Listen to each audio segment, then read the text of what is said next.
Hey guys, Furum here, and today I'm going to be testing my newly 6-starred LaFerrari Aperta in Asphalt 9 multiplayer. It is not fully golden, but I do have 9 out of 16 epics applied, which I've put 4 on top speed and acceleration to max those, 1 on handling, and 0 on nitro. Hopefully I can get those at some point. Please consider subscribing if you have not already, and be sure to check out my Furum Clips channel, my Purple Team Discord, and my Furum TV channel, which I plan to kind of resurrect by uploading a review of the new Netflix show 1899, made by the creators of my favorite show of all time, Dark, so you can be on the lookout for that coming sometime pretty soon. With that, let's get into the video, and just to start off with, how is the LaFerrari Aperta? This car is one of my favorite cars in A-Class probably to drive. It's not particularly amazing in any one specific aspect, like some other cars are. However, it is incredibly well-rounded across the board, and is one of the better cars in A-Class for both multiplayer and for events. Now, I would not consider it king in either of those, however, it's definitely, I would say, in the top 5, definitely the top 10. And it's just a joy to drive. It goes 237 or so miles per hour, which again is not the highest in Class A. Many cars do go faster than that, 236 I believe to be exact, but its drifting, acceleration, and nitro are all quite good, above average for Class A. In this first race, we fairly easily beat a bunch of other really good B and A class cars like the 918, the Onyx, and the Apollo N.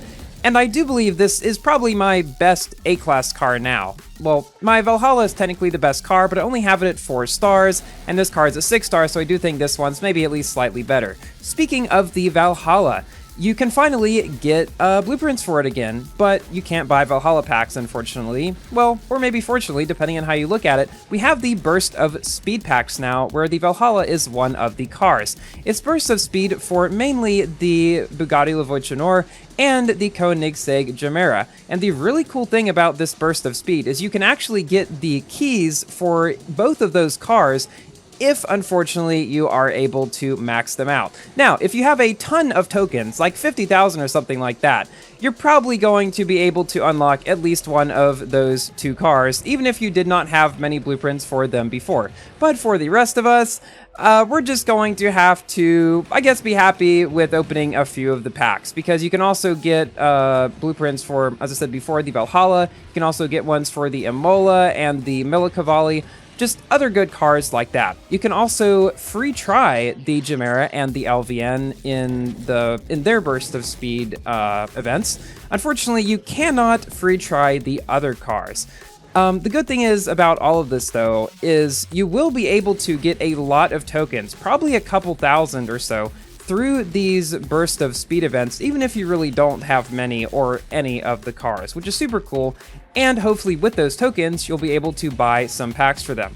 I have not really decided what I want to do with this yet, though, because my Valhalla is not super close to being able to star up, and I'm not really super interested in going for the Gemera or the LVN since, well, obviously, I do not have 50,000 tokens, which would probably be what's needed to unlock them. So we'll see. I'm going to save up my tokens, and maybe toward the end of the Burst of Speed event, I'll try to buy some stuff and see what I end up getting. Now, as many of you know, multi-packs typically do not give me good luck on this channel, as we have seen with cars such as the, I don't know, Speedtail in the past, which I finally was able to get through the Starway. But yeah, we'll see what we're going to do with that. The other cool thing we got recently in this short Black Friday season is the Tuatara SE has come back. Now, the Tuatara SE, I was not able to get the key in that event when it first came around, because it had some cars that I didn't have at the required ranks. So I got the key for that car in its key packs. But hopefully I will be able to get some more Tuatara blueprints in this event. My Tuatara is currently at 3 stars. I would like to be able to 4-star it, so it's right there along with my 4-star Jesko.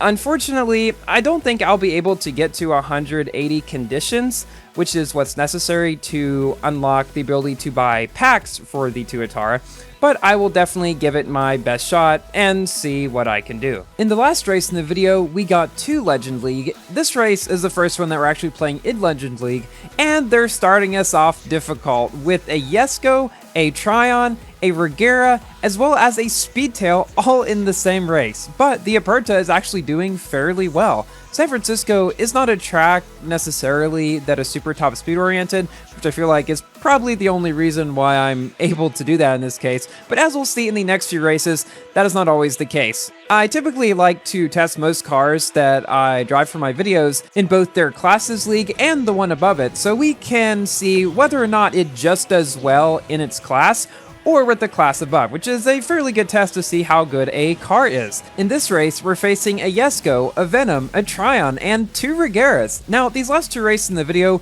were a bit special. I recorded these specifically with some members of my community, Scorch and Cake.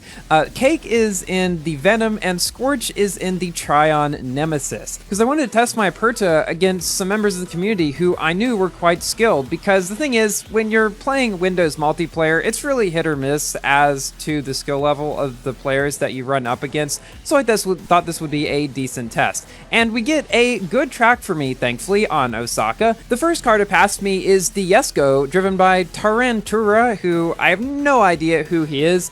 And then around these bends, Cake in his Venom manages to catch up to me and pass me. But thankfully it is Slipstream, so I'm able to keep up behind them. And then we do not talk about what just happened. Please don't unsubscribe, Cake. Your time will come in the next race. So yeah, we crossed the finish line in second place with a fairly good showing overall, I would say. Not too far behind this Jesko. Now, in this next race, we face Cake and Scorch again.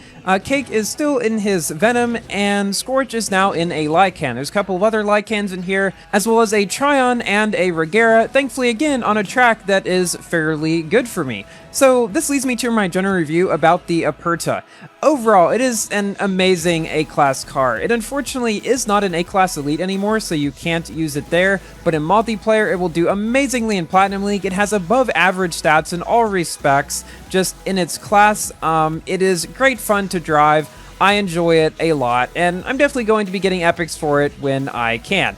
The other thing is, it's able to compete fairly well against S-Class cars if you get a track that is not super top speed oriented. It's actually going to be able to go toe-to-toe with them fairly well on tracks like you saw Osaka, tracks like this one, Auckland, and it appears that Cake has his redemption arc, getting miles ahead in his Venom to take first place in this race, with me just barely trailing this Tryon behind, but we do manage to beat the Regera. Thank you all so much for watching. Please like the video if you've enjoyed, and consider subscribing for more Asphalt, Forza, Minecraft, and other games content. I'm gonna go binge 1899 now, so I'll see you in my next video. Goodbye, everyone.